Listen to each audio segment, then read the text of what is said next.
How many times have you looked around at a meeting and asked yourself, should I even be in this room? In over 40 years of executive experience, I've been in far too many overcrowded meetings. I probably shouldn't have been in hundreds of them. I'm Chris Williams, and even as the VP of HR at Microsoft, there were meetings I should have avoided. I've learned an easy way to tell if you should be in that room. You can also use it to plan a meeting, or afterward to see if it was worth your time. It's called Rank the Room. There are 5 levels of involvement in a meeting, from most to least important.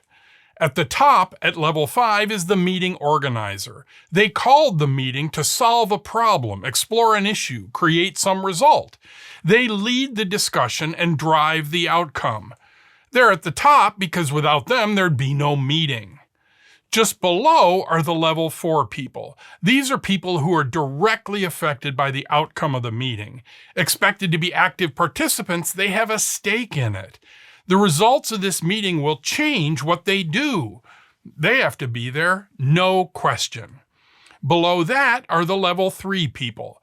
They have insight or experience with the issue. They provide a perspective that might be missed. They speak rarely, only when they can add something that shifts the conversation. They certainly add value even if they aren't directly affected by the result. Further down are the level 2 people. They are there to observe, sometimes learn.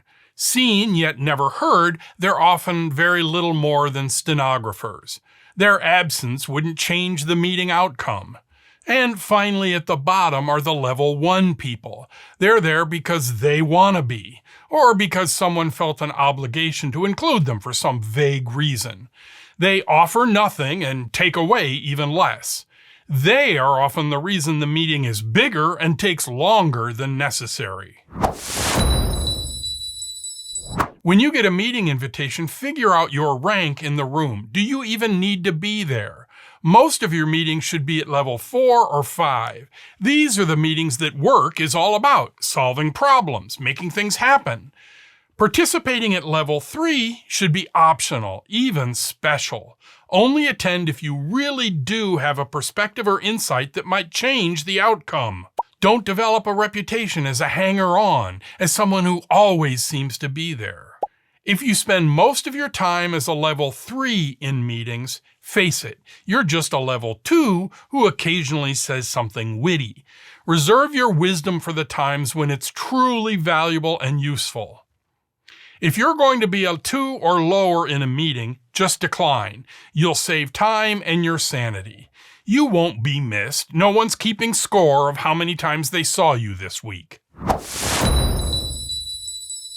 After the meeting, rate your own participation. If you were the level 5, it was your meeting. Was it a good discussion? Did you lead and ensure everyone participated? Did it last exactly as long as necessary? Was there a clear and distinct outcome? Does everybody know their next steps? If you were at level 4, you should have been core to the discussion. Did you speak up? Were you an effective advocate for your own interests? Did you listen well to others and work towards progress? Or did you sow conflict? Worse, did you just let the meeting happen around you? At level 3, ask yourself, did you add significantly to the meeting? Did you talk too much or not at all? When you did talk, were you actually heard? Ask yourself, if you were the meeting organizer, would you add you to the follow-up meeting? If you went in as a level 2, be very clear with yourself. What specifically did you learn from that meeting? How did your being there move the meeting at all? Or did it just help you? If the latter, you were really just a 1 and you shouldn't have been there. If you went in or came out as a 1, your attendance was a mistake. Period. By the way, if you find this video helpful, please like and subscribe. It really does help spread the word to others, maybe even your boss. So that's after the meeting. Let's talk about before. How can you ensure a good meeting ahead of time? Every meeting should have a clear agenda and should have precisely the right people in the room, no more and no less. As the organizer, it's your job to decide what the meeting is about, exactly what you want to accomplish. It helps if you start with the outcome. If this goes well, we will have decided this, and these people will know what the next steps are. Build an agenda for the meeting from that outcome. Here's the discussion we need to have, and here's how we're going to decide the outcome. To accomplish that agenda, you need precisely the right people in the room. Ranking them is a great way to decide who needs to be there. You're the 5, of course, and there will be a few 4s, likely just a small number, 2 or 3 or so. Those people should be obvious. They're the people immediately and directly affected.